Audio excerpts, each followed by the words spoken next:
Hello students, कैसे हो आप सभी। आई होप आप ज़बरदस्त मेहनत कर रहे होंगे।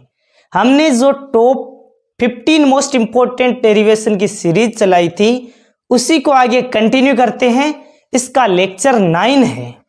आज हम डिस्कस करने वाले हैं अफवाह वेग तथा विद्युत धारा में संबंध की डेरिवेशन। इसीलिए आप चैनल को सब्सक्राइब कर लीजिए। स्टार्ट करते हैं बिना टाइम वेस्ट किए आज की क्लास को। हमें सबसे पहले क्वेश्चन में क्या दे रखा है उसको ध्यान से पढ़ते हैं, क्योंकि हमें डेरिवेशन को बिल्कुल भी नहीं रटना है, एक एक स्टेप को समझते हुए चलना है। पूछा है हमें अफवाह वेग व विद्युत धारा में संबंध। तो सबसे पहले हमारे पास एक चालक है। एक क्या है? चालक है। इस चालक की लंबाई कितनी है? तो इस चालक की लंबाई है L। चालक की लंबाई कितनी है? तो चालक की लंबाई है L। और इसका अनुप्रस्थ काट क्षेत्रफल कितना है? तो इस चालक का अनुप्रस्थ काट जो क्षेत्रफल है वो है A। इसमें इलेक्ट्रॉन विद्युत क्षेत्र की विपरीत दिशा में गति करते हैं। तो सबसे पहले क्या करते हैं, इसमें विद्युत क्षेत्र आरोपित किया जाता है। इस चालक के सिरों पर विद्युत क्षेत्र आरोपित किया जाता है। इसके सिरों पर जैसे विद्युत क्षेत्र आरोपित किया है हमने इस दिशा में, तो इस चालक के इलेक्ट्रॉन विद्युत क्षेत्र की विपरीत दिशा में गति करेंगे। यानी विद्युत क्षेत्र इस दिशा में आरोपित किया है तो इसमें जो भी इलेक्ट्रॉन है वो किस दिशा में गति करेंगे? तो विद्युत क्षेत्र की विपरीत दिशा में। यानी कि इलेक्ट्रॉन इसके विद्युत क्षेत्र की विपरीत दिशा में अफवाह वेग Vd से गति करेंगे। तब हम Vd वेग यानी कि अफवाह वेग और विद्युत धारा में हम संबंध निकालेंगे। सबसे पहले थ्योरी लिखते हैं। तो थ्योरी क्या लिखेंगे? क्योंकि हम थ्योरी भी लिखेंगे, डायग्राम भी बनाएंगे और इसका फॉर्मूला भी निकालेंगे, तब हमारे कंप्लीट नंबर मिलेंगे हमें। थ्योरी क्या लिखेंगे कि चित्रानुसार एक L लंबाई A अनुप्रस्थ काट क्षेत्रफल का चालक है जिसके सिरों पर E विद्युत क्षेत्र आरोपित करने पर उसमें उपस्थित इलेक्ट्रॉन विद्युत क्षेत्र की विपरीत दिशा में अफवाह वेग Vd से गति करते हैं। यही हम लिखते हैं। तो चित्रानुसार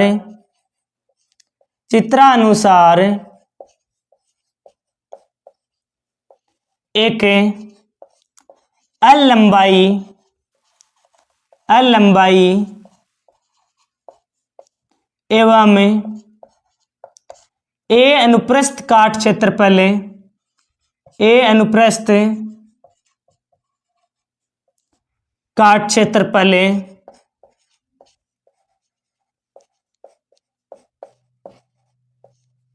के चालक के सिरों पर विद्युत क्षेत्र E आरोपित करने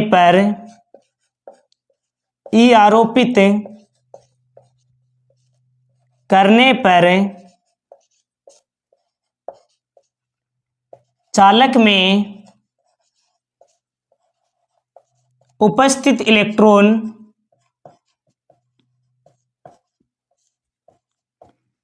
विद्युत क्षेत्र की विपरीत दिशा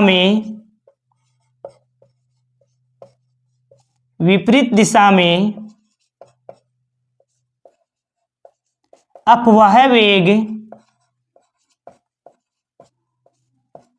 अफवाह वेग Vd से गति करते हैं जिससे चालक में I धारा प्रवाहित होती है। यह हमने जैसा डायग्राम बनाया वैसी हमने थ्योरी लिख ली। अब हम सबसे पहले निकालेंगे इलेक्ट्रॉन घनत्व। इलेक्ट्रॉन घनत्व किस प्रकार निकालेंगे? तो इलेक्ट्रॉन घनत्व, इलेक्ट्रॉन घनत्व होता क्या है? एकांक आयतन में इलेक्ट्रॉनों की संख्या। कोष्टक में मैं लिख देता हूं, इलेक्ट्रॉन घनत्व क्या होता है? एकांक आयतन में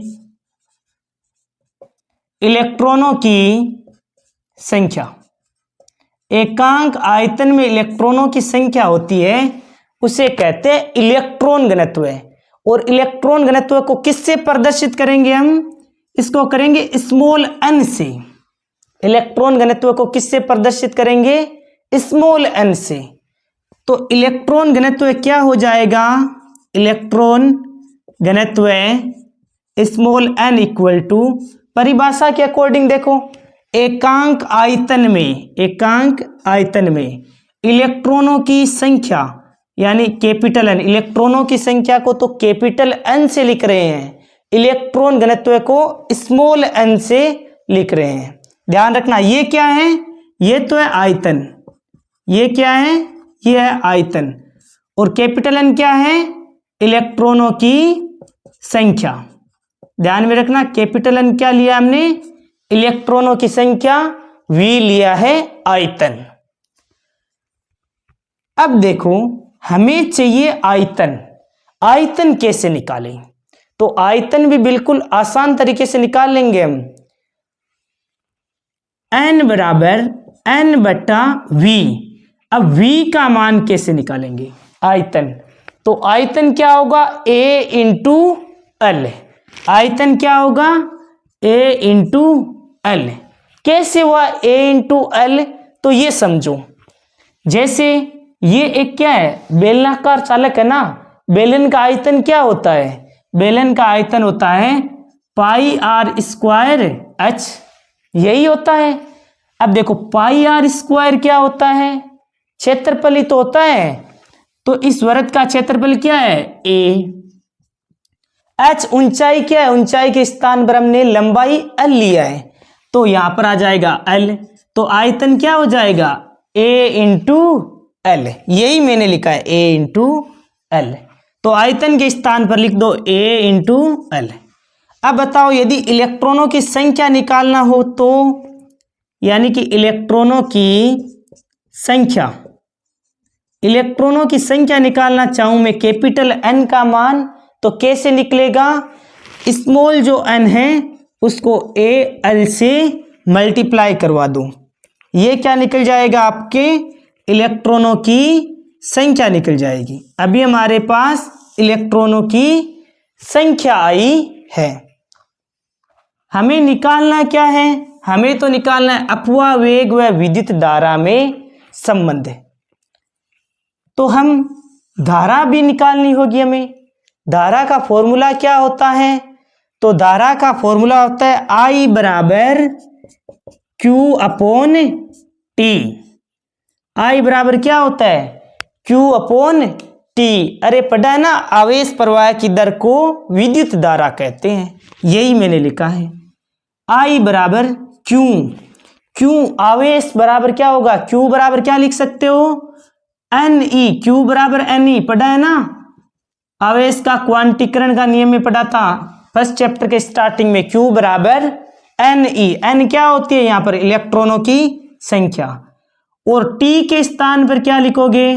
तो समय बराबर क्या होता है? दूरी बट्टा चाल। तो ये जो इलेक्ट्रॉन है वो यहां से यहां तक कितनी दूरी तय करेगा? L दूरी तय करेगा। किस वेग से? तो VD वेग, यानी अपवाह वेग से। VD से देखो, अपवाह वेग VD से गति करता है। तो T के स्थान पर क्या लिख सकते हो? Q के स्थान पर तो आपने NE लिख दिया। T के स्थान पर क्या लिख सकते हो? L upon VD। I बराबर क्या हो जाएगा? NE VD upon L। अब यहां पर हमारे पास, आपको पता हो तो, जो N है इलेक्ट्रॉनों की संख्या, इसकी वैल्यू हमने निकाल रखी है। कितनी है? NaL। तो n का मान रखने पर कैपिटल N है इलेक्ट्रॉनों की संख्या, यहां हमने निकाली थी ना, वही वैल्यू यहां पर रख देते हैं। I इक्वल टू क्या हो जाएगा? NaL, ये स्मॉल n है, इलेक्ट्रॉन घनत्व है, NaL, और आगे eVd/L। अब देखो L से क्या हो जाएगा? इस L से ये L कैंसिल हो जाएगा। क्या हो जाएगा? I इक्वल टू NeAVd,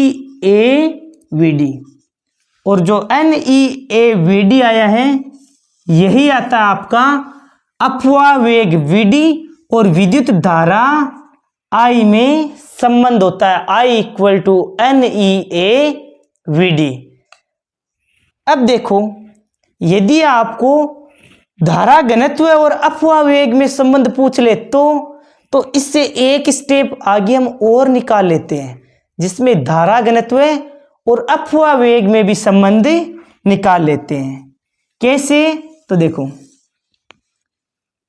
अपवाह वेग Vd व धारा घनत्व किससे लिखते हैं? J से। धारा घनत्व J में संबंध है। यदि हमें यह भी पूछ लेना तो यहां तक तो सेम है, और हमें क्या लिखना है? हमें I इक्वल टू NeAVd, ये तो हमारे पास फॉर्मूला है। धारा घनत्व J इक्वल टू क्या होता है? I/A। याद करो, धारा घनत्व होता है एकांक परिच्छेद क्षेत्रफल से गुजरने वाली धारा, यानी धारा घनत्व J इक्वल टू होता है I/A। तो देखो I के अपोन में लेकर आ जाओ A को, I/A बराबर हो जाता है NeVd। I/A क्या होता है? J, तो J इक्वल टू NeVd। यदि आपको धारा घनत्व और अपवाह वेग में संबंध पूछ ले फिर भी आप कर सकते हो। हमने 2 पॉइंट क्लियर कर लिए। देखो सबसे पहले हमने अपवाह वेग व विद्युत धारा में संबंध निकाला, क्या निकल कर आया? I equal to NeAVd। फिर हमने I इक्वल टू NeAVd से अपवाह वेग व धारा घनत्व में भी संबंध निकाल लिया। आई थिंक आपको कंप्लीट वीडियो अच्छी तरीके से समझ में आया होगा। यदि वीडियो पसंद आया है ना तो वीडियो को लाइक और चैनल को सब्सक्राइब करके कमेंट बॉक्स में कमेंट जरूर लिखें। Thank you very much for a nice day to all of you. Thank you for watching.